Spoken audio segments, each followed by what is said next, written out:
SF Bangla TV চ্যানেলটিকে subscribe করুন সবাই।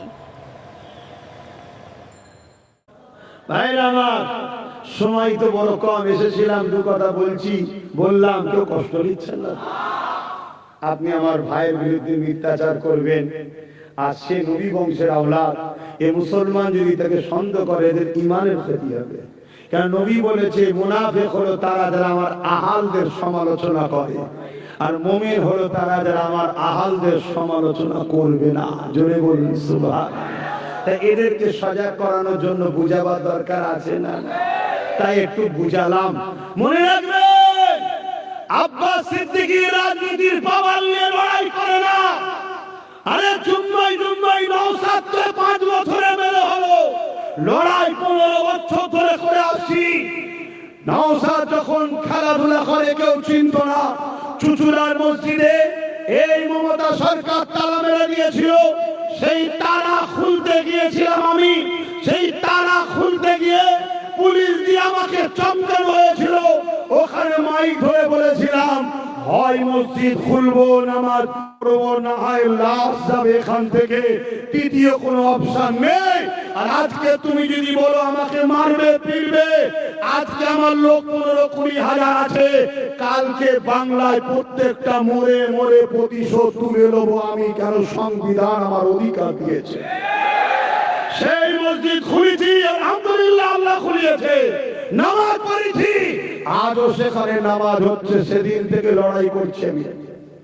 তখন নওশাদকে কেউ চিনত না, কিন্তু রাজনীতি করার জন্য নওশাদকে বুঝালাম। কেন? আমি ভাবলাম লোহা না হলে তো লোহা কাটা যায় না, একটা দরকার, ঠিক না? কতদিন পরের বাপকে বাপ বলবো, একটা নিজেদের দরকার আছে, ঠিক না?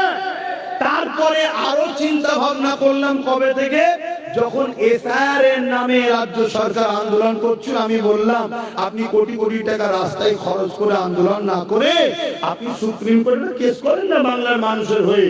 ও বাবা, ওই দিন দেখি আমার বাড়িতে প্রায় 2500-এর কাছাকাছি পুলিশ পাঠিয়েছে। আমি তখন দেখলাম যে না, শুধু হুজুরে তো কাজ হবে না, একটা রাজ পাওয়ার দরকার। আমি তো হুজুর মানুষ, আমি তো আর হচ্ছে না, শুনছেন তো? নওশাদ দেখছি তো ফিরি আছে, ওকে বুঝিয়ে বাজিয়ে রাজি করেছে। হারা, তুই কি রাজনীতি করবি? নওশাদ তো শুনি অবাক হয়েছে, রাজনীতি কি কথা, আমার বাড়িতে তো কেউ এরকম করেনি। কিন্তু করা কি ইসলামে হারাম? বলেন, হ্যাঁ শোনো, আমি ওকে বুঝালাম। হযরত আবু বকর সিদ্দিক অর্ধেক পৃথিবী চালিয়েছে, ওমর ফারুক অর্ধেক পৃথিবী চালিয়েছে, তারা রাজনীতি করেছে।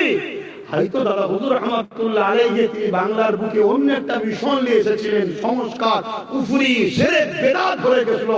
তোর পাশে আমি আছি, তুই রাজি কি বল? কিছুতেই রাজি হয়নি। আমি ওকে বারবার বুঝিয়ে 2-5 দিনের মধ্যে রাজি হয়ে গেল। 17 ডিসেম্বর পুলিশ পাঠিয়েছিল, আর 21 জানুয়ারি রাজনীতির দল খুলে ব্যানার হাতে তুলে দিলাম। 2021 ওকে কেউ চিনত না, ওই জন্য ডাইরেক্ট ওর হয়ে রাস্তায় নেবে ব্রিগেড সহ সব জায়গায় প্রচার করেছি। 13টার উপরে জায়গায় জিতেছিলাম। ক জায়গায়? এই বিশ্বাস যদি করো কথা মেনে নাও, তর্কে বহুদূর। এক এক জায়গায় এক একটা এসপির দায়িত্ব থাকে, এগুলো সঙ্গে দিতে হবে। তাদের মধ্যে অনেকে স্বীকার করেছে এগুলো আপনি জিতেছিলেন, কিছু করার নেই, আমার হাত থেকে ছিল, বার করে দিতে হয়েছে।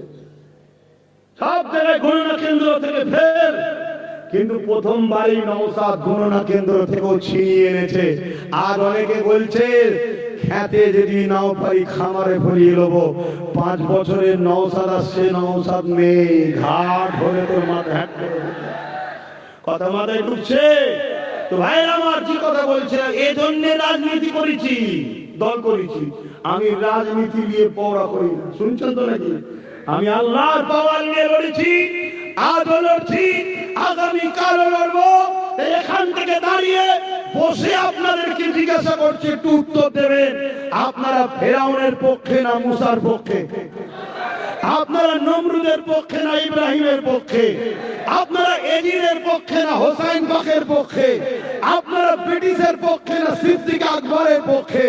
আপনারা হতভাগা আকবরের পক্ষে নাই, মুজাদ্দিদ আল-পেসানির পক্ষে। মুজাদ্দিদ আল-পেসানির পক্ষে আমরা, তাই তো নাকি? আমরা ফেরাউনের বিরুদ্ধে কেন, নমরুদের বিরুদ্ধে কেন, এজিদের বিরুদ্ধে কেন? ফেরাউন, নমরুদ, এজিদ এরা স্বৈরাচারী শাসক ছিল, জালিম, অত্যাচারী, খুনি ছিল, ইসলাম বিদ্বেষী ছিল। এখান থেকে ফেরাউনের বিরুদ্ধে আওয়াজ হয় না, হয় না? নমরুদের বিরুদ্ধে আওয়াজ হয় না, হয় না? আওয়াজ দিন, হয় না, হয় না? এজিদের বিরুদ্ধে আওয়াজ হয় না, হয় না? তাহলে নবিয়ানা মেম্বার থেকে যদি অত্যাচারী শাসক নমরুদের বিরুদ্ধে বলা যায়, ফেরাউনের বিরুদ্ধে বলা যায়, যারা সমাজ বিরোধী ছিল, মানুষের বিরুদ্ধে ছিল, গরিবের বিরুদ্ধে ছিল, ইসলামের বিরুদ্ধে ছিল, তাহলে আজকের দিনে দিদি মোদির বিরুদ্ধে খান্দে বলা যাবে না, যাবে না? কেন? দিদি মোদি সমাজের বিরুদ্ধে, দেশের বিরুদ্ধে, গরিবের বিরুদ্ধে, মানবতার বিরুদ্ধে, পাশাপাশি আমি ইসলামের অনুসারী, আমার ধর্মেরও বিরুদ্ধে। ও আইন তৈরি করেছে ওয়াকফকে মিটাবে, এ ওয়াকফকে সাপোর্ট করেছে না করেনি? দিদি বলেছে কোরআন শেষ হয়ে যাবে, আমার উন্নতি শেষ হবে না, আমার কোরআনের বিরোধী করলো না, করলো না? তারপরে কয়েকদিন আগে বললো মসজিদে মসজিদে জুম্মার দিনে উস্কানোমূলক কথা যেন না হয়।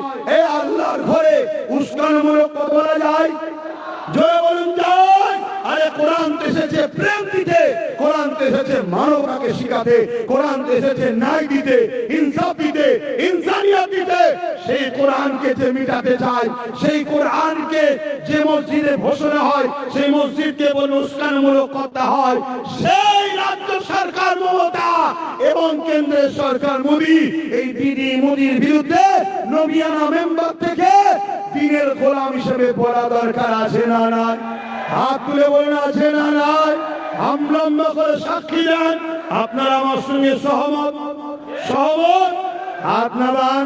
তাহলে আজকে বলুন, আমার রাসূলুল্লাহর হাদিস আপনাদের শোনাচ্ছি। রাজনীতির পাহাড় আব্বাস সিদ্দিকী লড়ে না, আগেও লড়েছি, যতদিন বেঁচে থাকবো লড়বো। কোন পৃথিবীর ক্ষমতা না আব্বাস সিদ্দিকীকে রুখতে পারবে।